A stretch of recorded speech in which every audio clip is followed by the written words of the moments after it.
Welcome to Jerusalem Unplugged, the only podcast dedicated to Jerusalem, its history, and its people. Your host, Roberto Mazza, will bring you guests discussing their relationship with the Holy City. A journey through history, society, feelings, and hopes for the future. Follow the podcast on all social media platforms at Jerusalem Unplugged.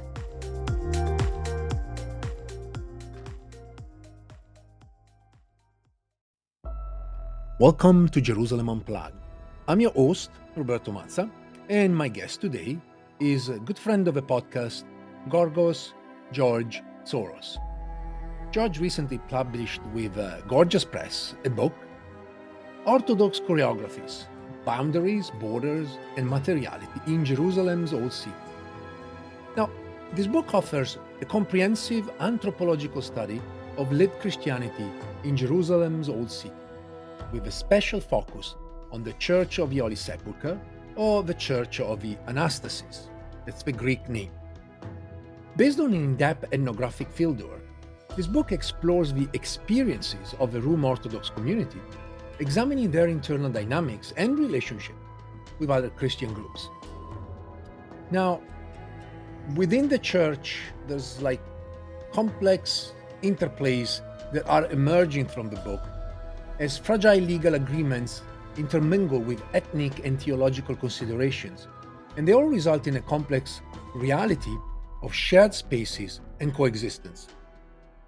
So George has used a materialist lens, which has been employed to study these dynamics, suggesting that the material aspects of religious practices play a crucial role in shaping borders and influencing perceptions of similarities and differences across them. Outside the church's confines in the old city of Jerusalem, lay Christianity, especially the local Palestinian Orthodox, engage in border-crossing practices, which often deviate from the Orthodox Church approved practice. But they are a reality. These practices reflect the flexible strategies local Christians adopt in their everyday lives in Israel, challenging established norms and boundaries. So, by capturing these dynamics, this book and the work of George provides valuable insights into shared sacred spaces and offers a significant contribution to debates in anthropology of Christianity, its material culture, and indeed the history and life of Jerusalem.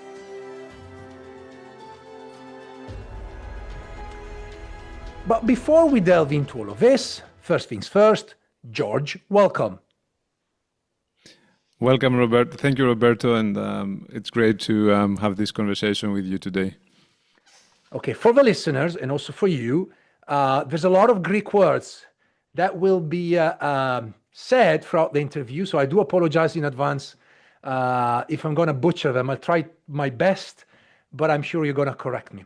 Now, as a first question, George, can you tell us something about yourself and the origins of the book?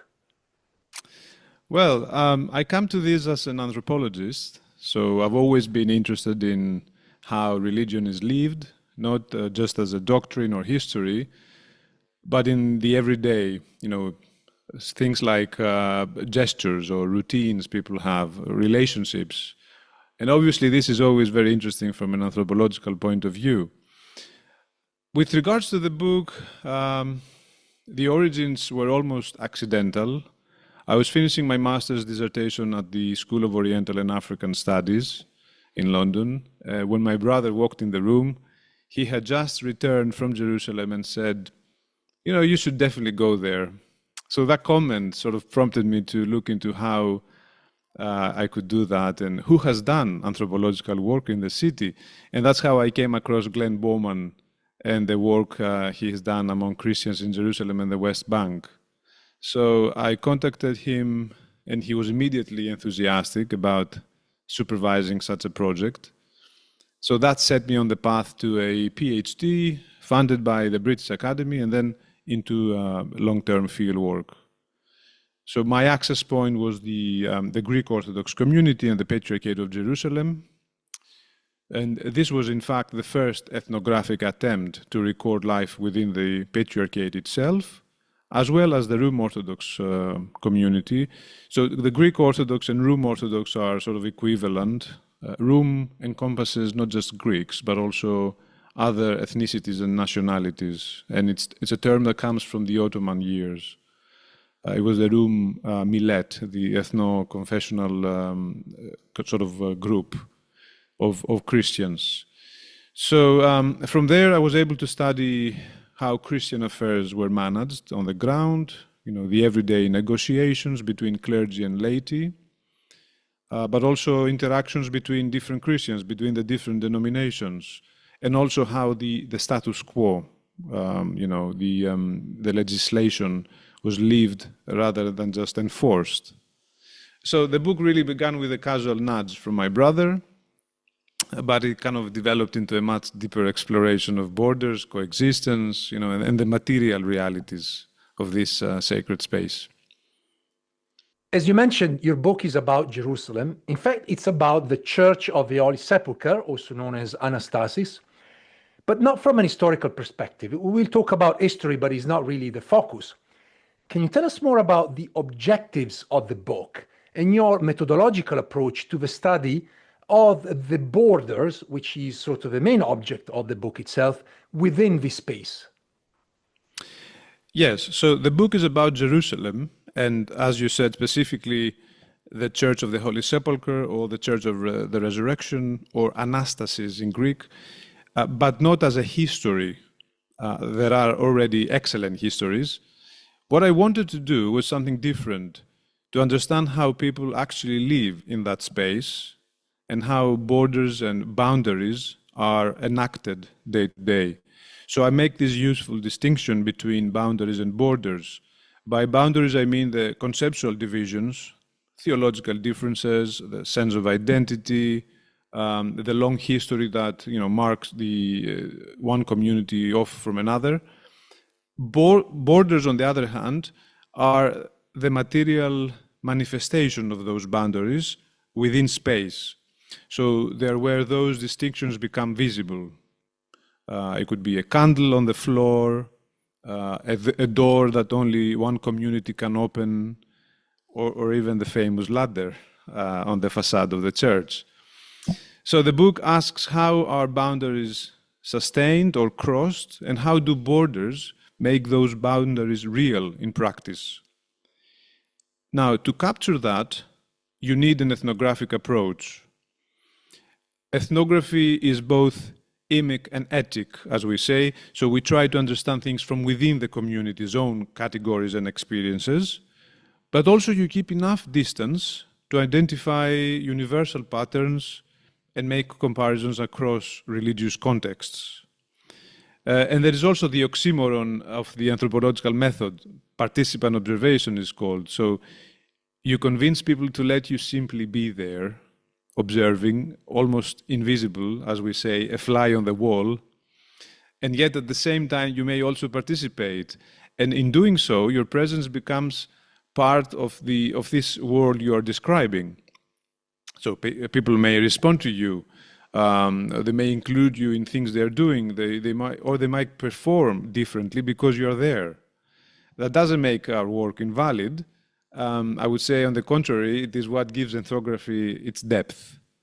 So by combining observation and participation, essentially two different modes of research, you gain a more holistic understanding of how life is lived. So for me, it was not just about archival work or the official statements by the churches. It was also about presence. So long hours inside the church. I was following processions of the communities, waiting in corridors, or watching how a monk, stepped aside, or how he would use a candle, or how a door was unlocked or locked. So these things might sound trivial, but they're actually the borders that sustain coexistence. So that's why I use the term choreographies. It's not just movement in the liturgical sense, but all the embodied sort of ways people manage this coexistence. So yeah, the book is, in that sense, is about lived Christianity, how it unfolds when sacred space is fragmented, it's constantly negotiated, and is never fully secure. Now, you spent a considerable amount of time in Jerusalem and in the church itself. So I was wondering if you can talk about your experience there, and perhaps if you can share a story or two, not necessarily stories that we find in the book, but other stories of your experience in the church. I spent long stretches of time in Jerusalem, often just being present in and around the Church of the Holy Sepulchre. And what always struck me was how deeply people are affected by the place. So in chapter 4 of the book, I talk about affect, so the emotions that the church evokes, emotions that often would not have been prompted, elsewhere. One story that didn't make it in the book and stays with me is of an American Protestant woman who had broken away from her tour group and wandered almost hesitantly into the Church of the Holy Sepulchre and went into the main sort of large space inside the church where the edicule is. Edicule is the little sort of chapel enclosing Jesus' tomb. So Protestant Christians don't always feel very comfortable in the Church of the Holy Sepulchre. The intensity of the materiality, the icons, kissing, the touching, the heavy incense, the priests with the long beards. It can all feel overwhelming, even alien. But this woman quietly sat near the edicule, and as she saw me interacting with the Greek guardians of the tomb, she asked if this really was the place where Jesus had been laid and risen. So I explained that for the vast majority of Christians across the world, and even according to Israeli archaeologists, this is accepted as the site of those events. She then confided in me that she was struggling. Her daughter had drifted away from the Christian faith, and she herself felt a deep need to pray. So I encouraged her to do so, essentially telling her that countless prayers had been offered in that very spot for centuries. The queue was very long that day, so I also discreetly asked one of the guardian monks if she might be allowed in, and they kindly agreed. So there she went into the edicule. She spent a few minutes in there, and when she came out, she was visibly moved. Her face, was wet with tears. So it was a moment that crystallized for me how this space doesn't just preserve history, but it does provoke an emotional and spiritual response that can be, perhaps for some people, life-changing, even for those who didn't expect to feel anything at all. And it reminded me that the church is not only a place of, ritual choreography or borders. It's also a profoundly affective space, which is capable of touching people in ways, that we can also only partially sort of capture. I must say that I'm one of those persons, having spent a lot of time in Jerusalem, in the church itself, to be affected.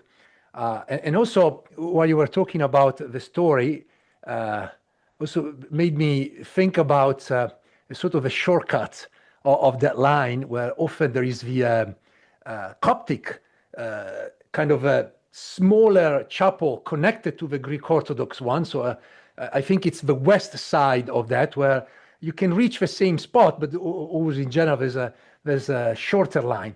Again, just to give the listener a sense of the complexities of this space, which is not one single chapel, but is a multiple of chapels within the church itself. And I think this is a kind of like a good idea of how then we're going to talk about borders crossing invisible lines. And I really want to talk about briefly the historical context of the church itself. So if you can tell us how the church came to be and how the communities coexist in the same space.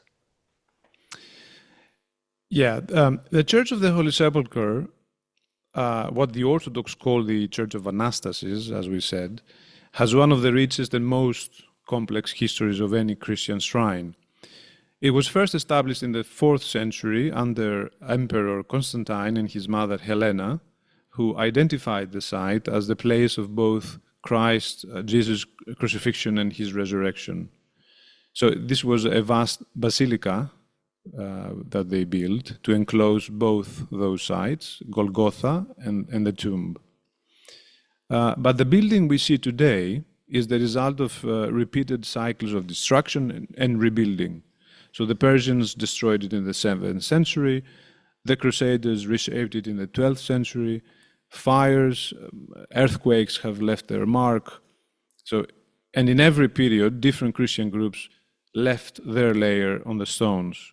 So when you walk through the church, you're moving essentially through centuries at once. You have the Byzantine masonry, Crusader arches, and also 19th century repairs, all in the same view. Now, what makes the church unique, however, is not only its antiquity, but also its shared custodianship. So over the centuries, 6 Christian communities have come to coexist there, and they worship literally side by side. So the Greek Orthodox, the primary custodians with the Brotherhood of the Holy Sepulchre, the Roman Catholics with the Franciscan Custodia, the Armenians, and the smaller Eastern churches, the family of Oriental churches, the Copts, the Syriacs, and the Ethiopians. So rather than one community holding authority, all 6 still worship there today. Now, this coexistence was formalized in what is called the status quo, a system codified by the Ottomans in the 18th and 19th centuries, and later recognized by the British and then by the modern states of Israel and Jordan. The status quo freezes rites and routines in place. Who may clean which chapel? Who lights which lamp? Which community holds which service at which hour? Even seemingly trivial matters like who moves a chair or who repairs a step can be regulated, because any change could be seen as altering a very delicate balance. Of course, one symbol of this arrangement is the famous immovable ladder. A wooden ladder, which has sat on a ledge above the church's entrance since at least the 18th century. No one dares move it because no one can agree whose responsibility it is. It actually, it's placed on what is understood as Orthodox-controlled area, but leans on an Armenian wall. So it's a small detail, but it speaks sort of volumes about the way this sort of history of relations has been embedded on the very fabric of the building. To make things even more interesting, the keys to the main doors are not held by any of the Christian communities, but by a Muslim family. Actually, there are 2 families, but it's only one which is currently there, who have been entrusted with that duty for centuries. So for those of our listeners that have not been in Jerusalem, each morning and evening they open and close the doors, I found this as a reminder that the church is not sort of isolated, but is kind of embedded in the wider social landscape. So yeah, when you step in the church today, you're not entering a simple sort of monument. You are entering a space that is at the same time Byzantine, Crusader, Ottoman, and modern. So a space that belongs to 6 different Christian communities, and yet to none of them completely, and a space where history is not just remembered, but it sort of is lived daily through negotiations, through worship, through coexistence. Now, before moving forward, I would like you to explain a specific concept that you discuss in the book, the idea of a multi-temporality in the context of the liturgical cycle. Multi-temporality can sound abstract, but in Jerusalem is very concrete. It refers to how different times overlap and are experienced together. In the Church of the Holy Sepulchre, you have, of course, historical time. The conviction that this is the very place of Jesus' death and resurrection. that past isn't left behind. It animates the present. So when people light a candle or kneel before the tomb of Jesus, they're not just remembering something that happened 2,000 years ago. They are entering into it as a living reality. Then there is liturgical time. The services of the Orthodox Church are cyclical. Daily offices, weekly rhythms, annual feasts. But from a theological perspective, liturgy is not only repetition. It has no time. It is as if you're entering into eternity. So for my people, the people I studied, resurrection was not proclaimed as a past event, but is as something that's happening today. At the same time, there is what I call custodial time. So the status quo has frozen arrangements from the 18th century. So when monks and clergy perform their daily rituals, they also make sure that they stick to these centuries-old rites they have. So every procession is devotional, but it is also sort of a historical theater, a reminder that the present is linked to the past. And of course, there's also the material environment, the very stones. So you've got this multiple temporality at play. So we talked about the historical context, methodology, we clarified some terminology, and now I want to talk about the little known but very important, which is certainly crucial in your book, Brotherhood of the Holy Sepulchre. And I leave the Greek name to you. I'm not going to butcher it. And the life of the monks in a place that essentially inhabited by a constant presence of lay people, and at the same time, they are trying to practice the spiritual life. So there is this constant tension between the clergy, the religious and spiritual life, and the lay presence. Can you give us a sense of the organization and the administration of these institutions, the Brotherhood? The Brotherhood of the Holy Sepulchre is one of the least known but most important Orthodox fraternities. It is both a monastic body and the custodian of the Holy Sepulchre and other holy sites in the Holy Land that sort of fall under the control of the Patriarchate of Jerusalem. On paper, it looks like any monastic community. The members have taken vows, they live together, and they have committed to a life of prayer. But in practice, their role is far wider. They manage the day-to-day life in the Church of the Resurrection. They negotiate with other Christian communities constantly. And they also deal with the political authorities of Israel, Jordan, and the Palestinian Authority. So in that sense, they're both, monks, but also diplomats in a way. The paradox, this paradox is something that the monks are aware of as well. So during my fieldwork, as I note in chapter 3, they often spoke of this tension between being monks and yet living very much in a city, in the world. So unlike, for example, the monks of the nearby monastery of Saint Saba, which is in the Judean desert, whose life is marked by silence and prayer. The Brotherhood live in the busiest church in Christianity. They are surrounded daily by tourists, pilgrims, cameras. So they often compared their lot unfavorably with the Marsaban monks, the monks of Saint Saba, because they would tell me they have silence, while we must guard the tomb and deal with people all the time. It is interesting to frame this in relation to Spudei. So the Spudei, the erudite monks of the early church, those men who already in the 4th and 5th centuries were dedicated to the service of the holy places. So they prayed, but they also received money for their service. That historical model helps us see the tension and understand that this is not new. So the brotherhood are heirs to that tradition of monks whose vocation is inseparable from custodianship, and whose purity is always tested by the fact that money and hospitality are part of their daily work.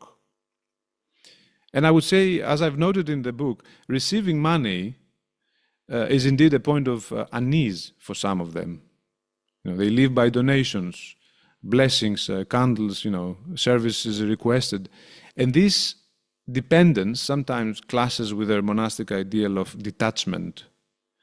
It is another way in which they feel they are both inside and outside the world at once.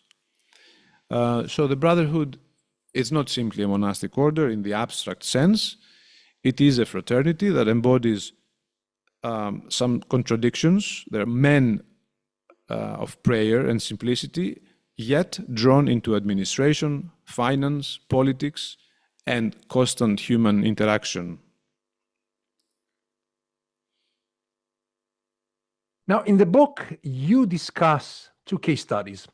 Now, without giving away too many details, obviously, we're going to leave them for the readers, but I was wondering if you can just briefly mention them to us. Yes, in chapter 3, I look at 2 case studies that illustrate different ways of exercising authority and sustaining the life of the church in Jerusalem. The first case is about Archbishop Nikolaos, a figure remembered for his exceptional charisma. He embodied authority in a very personal way through his presence, through his eloquence, and also the trust he inspired. And his case shows how even within a hierarchical structure like the one in the Patriarchate, it is often an individual's charisma that makes the system work, opening doors, resolving tensions, tending, serving the people. So he was a very exceptional figure. The second is the case of a priest called Petros, an archimandrite, a rank within the Greek Orthodox clergy, who operated in a rather different way. He relied less on personal charisma and more on his rank, because he was responsible for the ceremonies and for creating the rota of who is going where. And he would rely more on connections, on networks of reciprocity. So his ministry was about relationships. He was exchanging favors, mobilizing support, and also securing resources. So in this case, authority is, I would elaborate on how authority is also sustained through social ties and economic negotiation. So these 2 figures together, it's kind of a complementary phases of leadership in the Jerusalem church. One is shaped by charisma, and the other by networks and through using one's rank and role. The last part of chapter 3, let's say you go back to something more familiar, at least for me, and you talk about the tense relations between the Greek clergy and the local Palestinian Orthodox. This has always been one of the most delicate aspects of Jerusalem, of the Jerusalem Patriarchate. The Brotherhood of the Holy Sepulchre is largely made up of Greek-born celibate monks. They dominate the higher ranks of the hierarchy, the bishops, the synod, and of course the Patriarch himself. And alongside them are the Arab-speaking parish clergy, married priests, who serve the Rum Orthodox flock across Palestine, Israel, and Jordan. And the reality is that these Arab-speaking priests have historically not progressed very far within the church hierarchy. Today, there are only 3 Arab bishops, and for generations there has been an unspoken ceiling that separates the brotherhood from the local clergy. That divide has created frustration among the laity, who often feel, I found, that the Patriarchate is controlled by Greeks who do not share the everyday strugglers of the local Palestinians. At the same time, there have been efforts in recent years towards greater inclusion.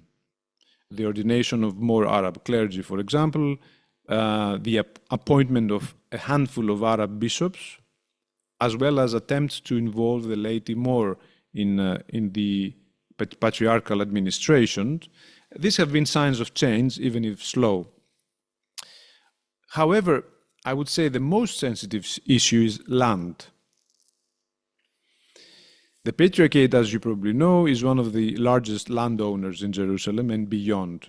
For the Brotherhood, the land is first and foremost a means of survival, not their survival, but the survival of the church. So by leasing or selling strategically, they ensure the financial stability of the institution and, in their view, preserve the continuous presence of orthodoxy in the Holy Land, which has endured there for 2 millennia. Now, for the Palestinian laity, land is bound up with identity, politics. It gives them a sense of belonging, and it's a really, really sensitive issue. Selling land, especially to the wrong hands, is not something they would contemplate.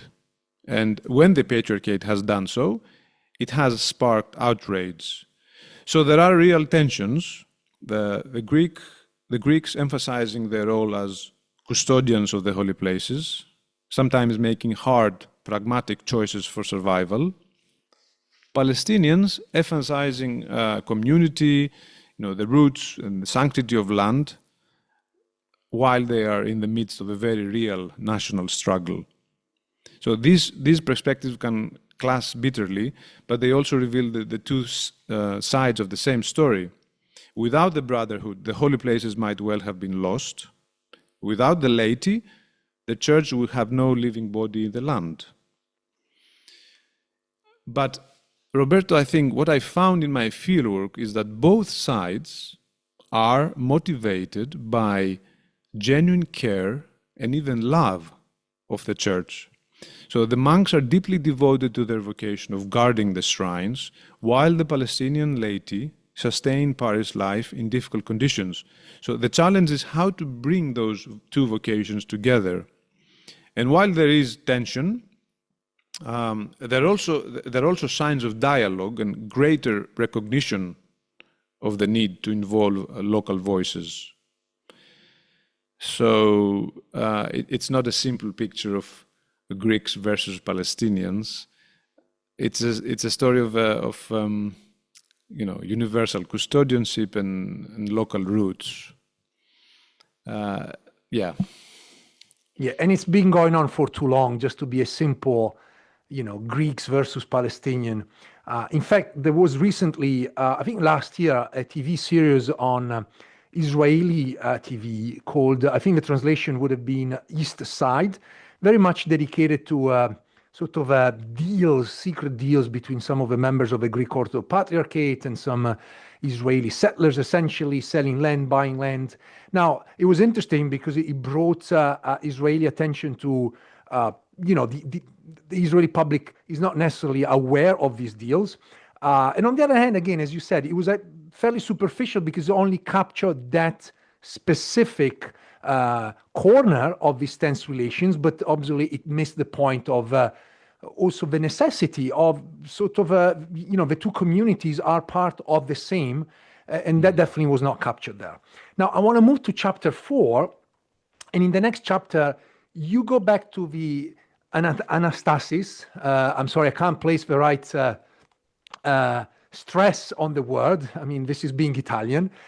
In order to look at the boundaries and borders between the various custodian groups that are within the church. Obviously the Greek Orthodox, the Catholics, and so forth. Can you give us a sense of daily life in the church? Daily life in the church is, I would say, at once ordinary and extraordinary. On the one hand, it is a functioning church, a living place of worship where services are held, monks sweep the floors, candles are lit, pilgrims come and go.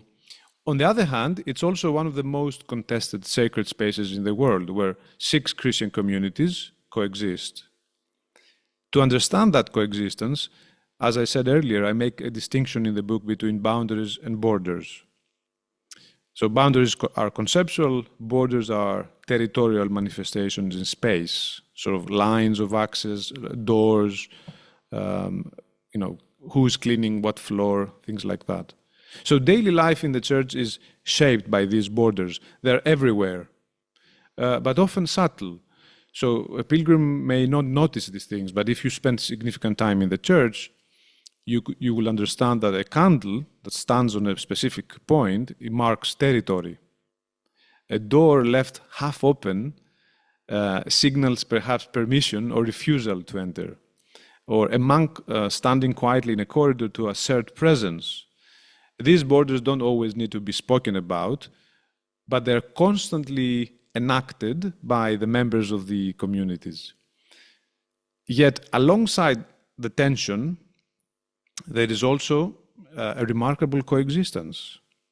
At certain hours, for example, the Franciscans process with incense. A few minutes later, the Armenians will sing their hymns. Then the Greeks take their turn.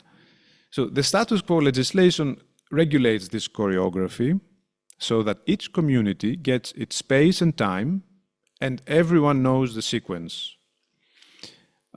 For someone, for an outsider, it can look rigid, even mechanical. But it is what allows life in the church to go on without constant collapse into conflict. And of course, frictions do happen.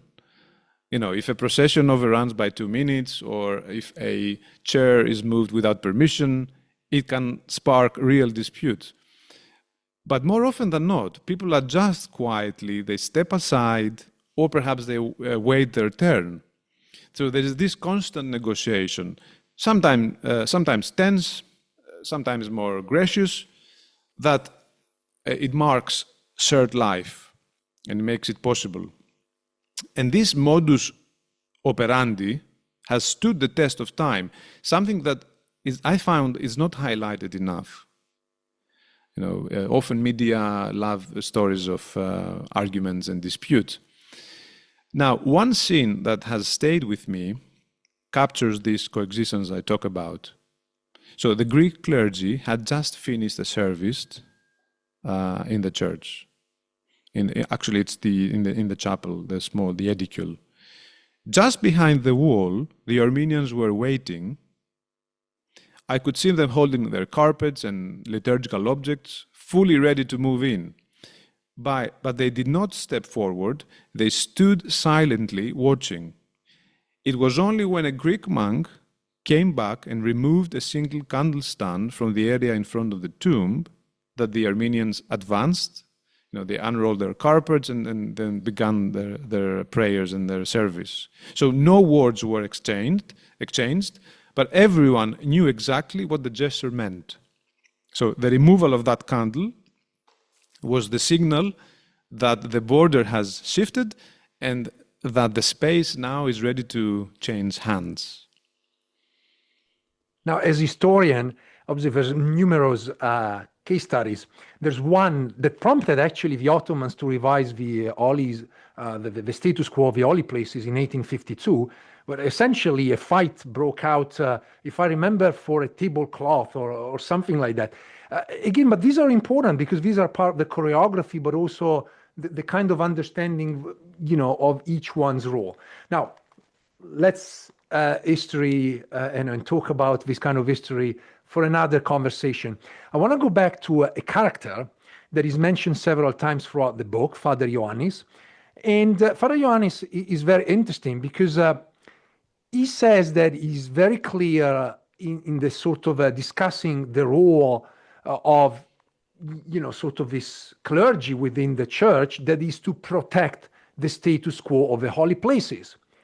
Yet, what I found interesting is that Father Ioannis is very eager, or at least is eager in some way, to cross borders and engage with other denominations when others, for instance, are not. And I personally had sort of similar discussion in my time in the Holy Sepulchre with Franciscans who were eager to engage with Armenians and Orthodox, and others that simply kept it quiet, maybe with some body language, but that was the extent of our communication. Can you talk about this process of crossing borders? And you already mentioned something now, but the creation of an Orthodox space within the church. Absolutely. And Father Ioannis, you mentioned, I'm glad you mentioned him because he's a really interesting figure. He was very explicit with me. He said, the Brotherhood is here to protect the status quo of the holy places.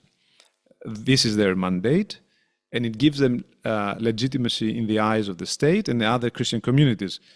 But what struck me in my time with him was that he also found ways to cross those very borders. So crossing borders in the church rarely means breaking the rules outright.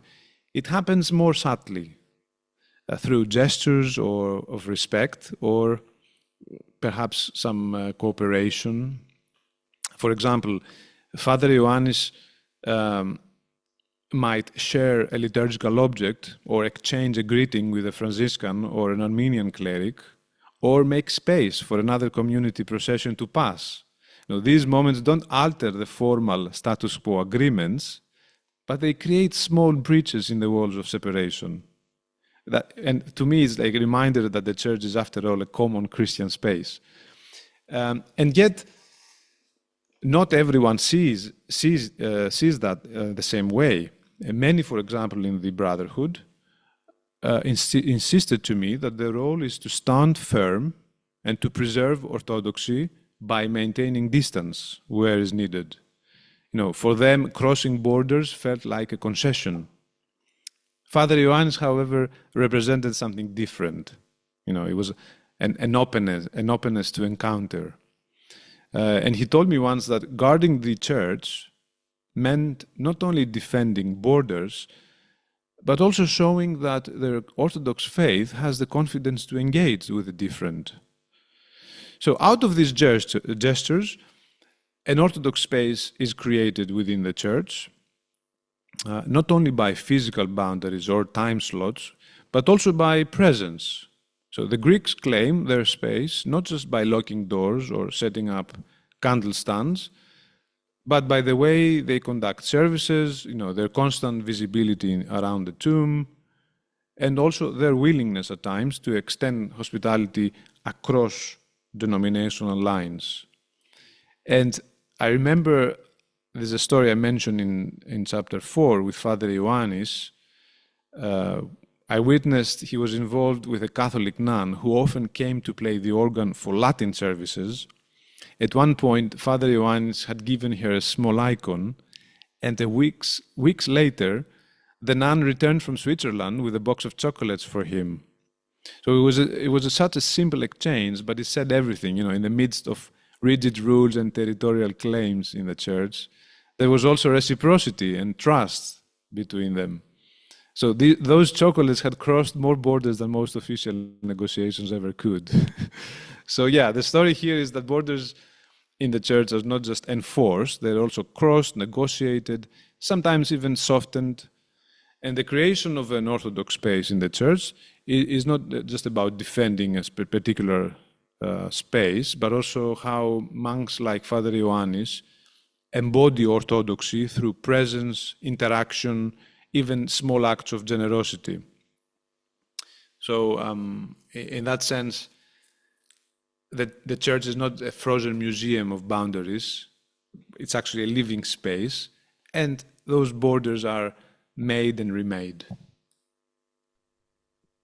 Now, in time, first the Ottomans, and the British, the Jordanian, and currently the Israelis, all of these state structures essentially acted as guarantor of freedom of worshiping within the church, and also guarantor of a status quo. So now I would like to discuss with you briefly the role of Israel as guarantor of these agreements of a status quo. And I was wondering if you can explain the role of the state and its agents. The status quo legislation of the holy places is not simply an internal church arrangement. It was first formalized under the Ottomans. During the British Mandate, it was reaffirmed, and under Jordanian rule, and today it is upheld by the State of Israel. In practice, Israel acts as guarantor of the status quo. That means deploying police, for example, to maintain order during major feasts like Easter, managing the flow of pilgrims, stepping in quickly if there is a tension between communities. Monks will often tell you that without the police presence, small disputes could escalate quickly. So in my view, I've witnessed how some sort of policing is necessary in the church. But the state's involvement is more than just policing. Israeli courts are regularly called upon to adjudicate disputes over land, over property, over contested chapels, space. So even centuries-old rivalries among Christians are often decided in modern Israeli courtrooms. At the same time, the state's role is not always viewed as neutral. On more than one occasion, Israel has intervened in ways that were perceived as altering the status quo. For example, regulating access to ceremonies or controlling the numbers allowed in the church, as it happened in the Holy Light ceremony last year. Now, such interventions are rarely appreciated by the communities, who see them as breaches of an arrangement which was sort of meant to remain untouched. So Israel's role is a paradox. On one hand, it guarantees stability, and without its oversight, the church would be even more prone to conflict, perhaps. Although in recent years, relationships between the Christian communities are really amazing. On the other hand, the state's involvement is also a reminder that this sacred space is embedded in a contested city, where political interests inevitably touch the religious domain. And the monks and clergy know this. They depend on the state to uphold the status quo, even as they remain wary whenever the same state tries to actively change it. Now, in the book, you move in chapter 5 outside the Anastasis, and you talk about the Palestinian Orthodox community devotional practices in the context of Jerusalem. Now, but here I want to focus on the Holy Light, which is very central for the Greek Orthodox community, and also connected to what we were just discussing, the role of the state, because this is the most important, I would say, celebration for the Greek Orthodox Church within the Anastasis itself. So can we talk about the ceremony? Can you describe it? And then talk about the materiality involved in this ritual. And perhaps later you can also describe the choreography of the ceremony and how people experience this day. The Holy Light ceremony takes place every Holy Saturday, which is the Saturday on the eve of Orthodox Easter, in the Church of the Holy Sepulchre in Jerusalem.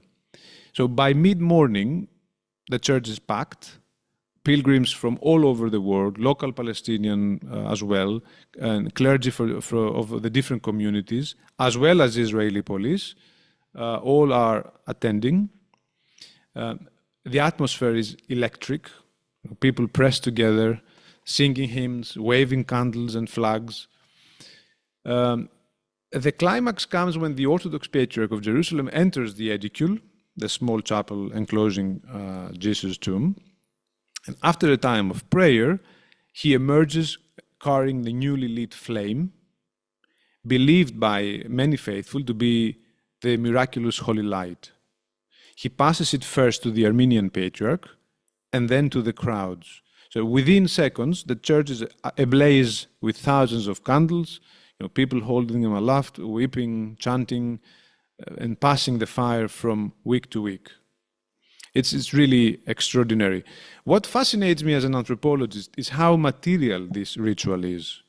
So the Holy Light is not just an idea. it is fire, it's big beeswax, smoke, heat. So people burn their hands, light candles in branches of 33 to mark the years of Jesus' life, and they hold them to their faces as blessings.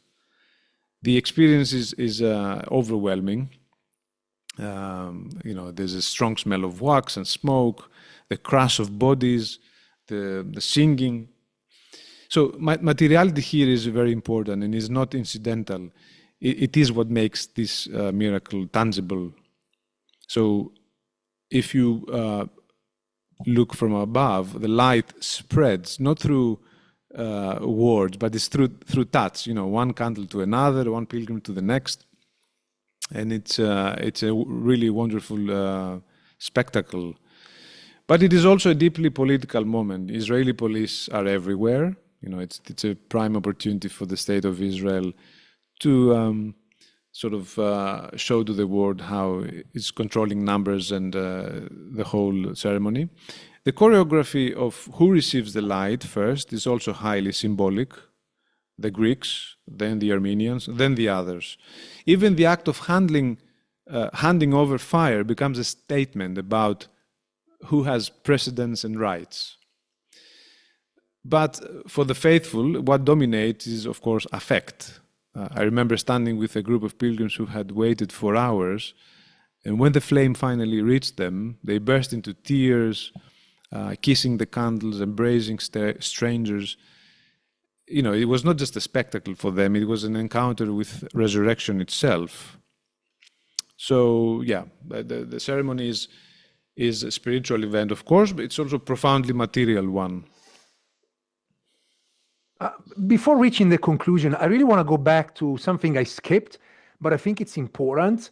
I wonder if you can talk a little bit about the various rituals and how feasts are celebrated by the Palestinian Orthodox community, since you actually spend some time outside the church looking at what you call in the book, the streets of Jerusalem. I'm glad you asked this question, but it was really fascinating to be among Palestinian Christians.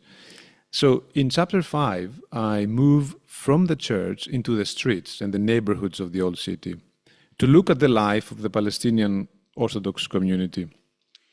What struck me immediately was how rich, first of all, their devotional practices are, but also how much they spill across boundaries. So at the heart of parish life are the feasts. Easter, of course, is the climax, but also smaller feasts, Palm Sunday, Elevation of the Cross, local saint days. All these become occasions where people cross neighborhoods and confessional lines. So Palm Sunday, for instance, it begins in the courtyards of local parishes with children waving palm branches, but then spills into the crowded streets of the old city before joining pilgrims of other, perhaps, denominations in the Holy Sepulchre. So it's a feast which is both deeply local, but is also international. So the local and the remote is kind of mixed. Another striking aspect is how many of the rituals take place in the streets themselves. During Holy Week, you see processions moving through Muslim and Jewish quarters, stopping traffic, through shops. The sacred is not contained. My point is that the sacred is not contained in the church walls, but it sort of interrupts urban life, and it brings communities face to face.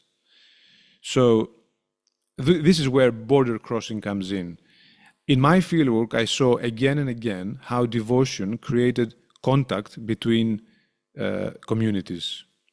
Palestinian Orthodox, for example, would enter Catholic or Melkite churches when they were closer to home, to light candles at Latin shrines, or perhaps join processions of other denominations, or funerals and weddings. It was common to see people from several traditions present. And it really showed that lines were porous in daily practice, even if rigid in official doctrine. So feasts were also moments of that kind of mobility I described. People would travel from villages into Jerusalem, or from Jerusalem into other monasteries in the West Bank, like Mar Saba. and they would carry food and candles and offerings. That movement linked again the city to the countryside, the parishes to the patriarchate, or the parishes to the monasteries. And I think it's important to mention the story of Samira, this young Palestinian Orthodox Christian that I came to know in Jerusalem. Every year, she would attend not just the Orthodox Christmas, but also the Catholic and the Armenian celebrations. So when I asked her, I said, why do you do that? She said very simply, because otherwise something would be missing. So, for her, devotion was not confined to one calendar or one community. It was about inhabiting the fullness of Jerusalem's Christian life. And that meant moving across boundaries, joining another community. And that would give you a full experience of the feast of Christmas. So, borders in Jerusalem are real, but they're constantly crossed. That's the point in chapter 5. And for someone like Samira, crossing them was not a political act, it was a necessity, a spiritual sort of necessity. Celebrating only one Christmas would have felt incomplete. And to be fair, borders are present in Jerusalem, they're invisible. Many times I had conversations with Jerusalemites or scholars working on Jerusalem, obviously East and West neighborhoods, and they're all crossed.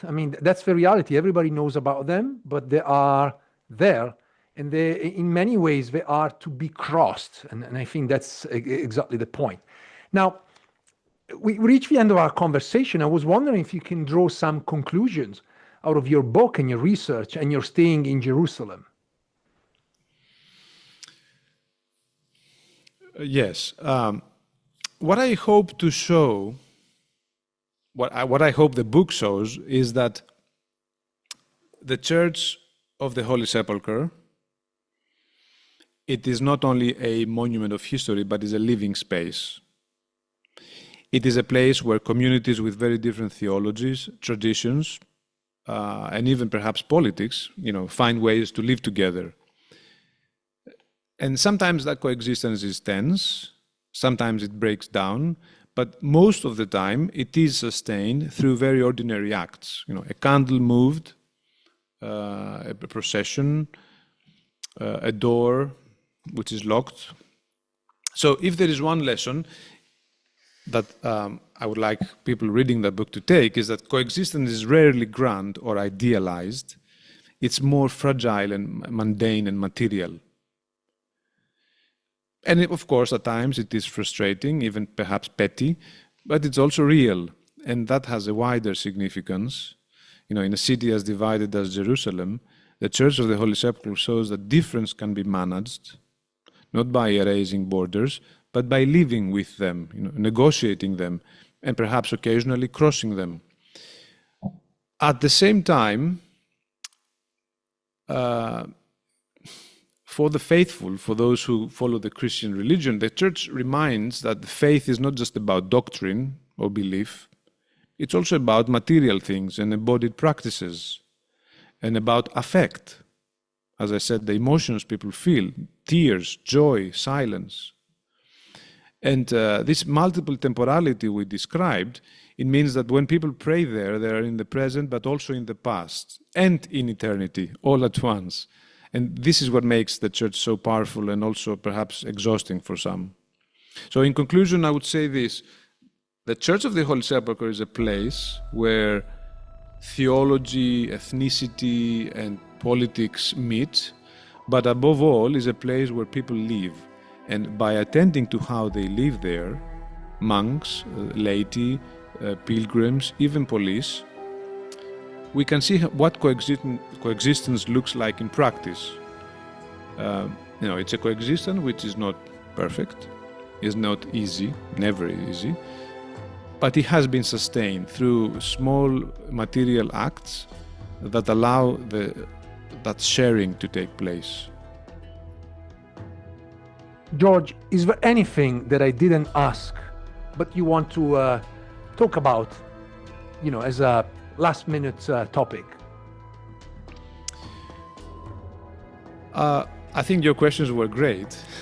Perhaps to say that although the book focuses on the Church of the Holy Sepulchre and the neighborhoods of the Old City, I see it as a part of a larger journey of thinking about coexistence. The Church of Anastasis, of the Resurrection, is an extreme case. 6 communities are sort of forced to share the same sacred space and negotiate borders daily. And it's a coexistence under pressure. But it shows that difference doesn't always have to lead to rupture and conflict. It can also be managed, however imperfectly, but it can be managed. What I'm working on now, back in Newcastle, builds on that insight. We've started a project on religious coexistence in schools because we really think coexistence really begins in the classroom. So if young people can learn to see religious diversity not as a threat, but as part of the shared fabric of life, then we lay the foundations for societies that can live with difference rather than against it. So if there's a final point I'd like to leave, it's this. What I observed in Jerusalem isn't just about one extraordinary church or extraordinary old city. It's about how people in all contexts negotiate borders. And it reminds us that coexistence is fragile, often messy, but it's possible and it's worth cultivating from the ground up.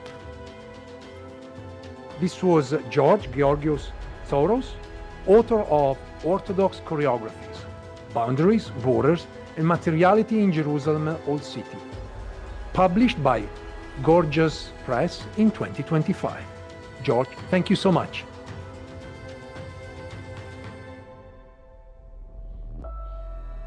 Thank you, Roberto, for this wonderful conversation. Thanks for listening. If you enjoyed this episode and you'd like to support the podcast, please share it with others on social media or leave a rating and review. To catch all the latest, follow us on Instagram, Twitter, and Facebook @Jerusalem Unplugged. Thanks, and I'll see you next time.